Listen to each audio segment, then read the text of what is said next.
एक गांव में एक सुखी परिवार रहता था। उस परिवार में 3 भाई और एक बहन थी। उनके माँ बाप उन चारों से बेहद प्यार करते थे, मगर बीच वाले बेटे से थोड़ा परेशान थे। बड़ा बेटा पढ़ लिखकर डॉक्टर बन गया था और छोटा बेटा भी पढ़ लिखकर इंजीनियर बन गया था, मगर बीच वाला बेटा बिल्कुल गंवार और आवारा किस्म का था। कुछ समय बाद उनके दोनों बेटे डॉक्टर और इंजीनियर ने शादी कर ली और महीनों के बाद ही इनकी बेटी का भी एक अच्छे घराने में विवाह हो गया, मगर बीच वाला बेटा अभी भी कुंवारा ही था। वह अनपढ़ था और कहीं पर मजदूरी का छोटा सा काम करता था। उसको शादी के लिए कोई भी लड़की नहीं मिल रही थी। उसके माँ बाप उससे बहुत परेशान हो चुके थे।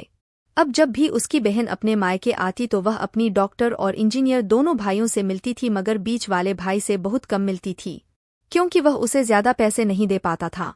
लेकिन फिर भी वह अपनी बहन से बहुत अधिक प्यार करता था। कुछ समय बाद उनके पिताजी की बीच वाले बेटे की बिना शादी किए बिना ही मृत्यु हो गई।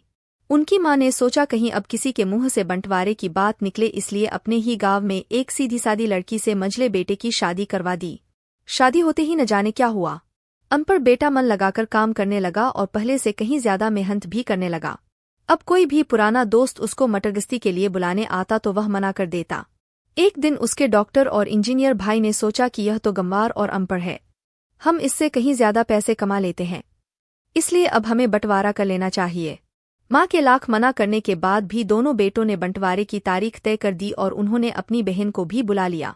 तभी उनका गंवार भाई कहता है कि तुम लोग बंटवारा कर लो, मुझे जो बचे वो दे देना या ना देना, मैं शाम को आकर अंगूठा लगा दूंगा। तभी उसकी बहन कहती है, अरे बेवकूफ, तू तो हमेशा बेवकूफ ही रहेगा। जमीन का हिस्सा तो आमने सामने बैठकर होता है।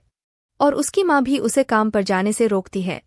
उसी वक्त वकील भी वहां आ जाता है और कहता है कि आपका सारा हिस्सा मिलाकर 10 बीघा जमीन और एक मकान है। अब यह बताओ किसको कितना हिस्सा देना है, मैं उसी हिसाब से कागज बनवा दूंगा। तब गंवार भाई कहता है, वकील साहब 5 से 5 बीघा जमीन हमारे दोनों भाइयों के नाम लिख दो और यह हमारा घर है, मेरी प्यारी बहन के नाम कर दो। तब दोनों भाई पूछते हैं कि तू अपने हिस्से में क्या लेगा। गंवार भाई कहता है कि मेरे हिस्से में मेरी प्यारी माँ है। वह अपनी पत्नी की तरफ मुस्कुराते हुए कहता है, क्यों, क्या मैंने गलत कहा। उस गंवार और अनपढ़ की पत्नी अपनी सास से लिपटकर कहती है, माँ से बड़ी वसीयत क्या होगी मेरे लिए। उसी वक्त उसका गंवार पति भी अपनी माँ से लिपट जाता है। गंवार बेटे और बहू के प्यार ने जमीन जायदाद के बंटवारे को एक सन्नाटे में बदल दिया।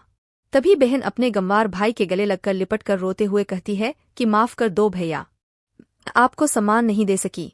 तभी उसका भाई कहता है, मेरी प्यारी बहन, इस घर में जितना अधिकार हमारा है उतना ही तुम्हारा भी है, और रही बात बंटवारे की तो बंटवारा नहीं करने से जीवन खत्म तो नहीं हो जाएगा। क्यों करते हैं हम बंटवारा? क्या हम एक साथ मिलकर नहीं रह सकते, जैसे हम बचपन में मिलकर खेलते रहते थे? एक साथ मिलकर रहने को ही तो कहते हैं एक अच्छा परिवार, और उसके परिवार को संभालती है एक माँ।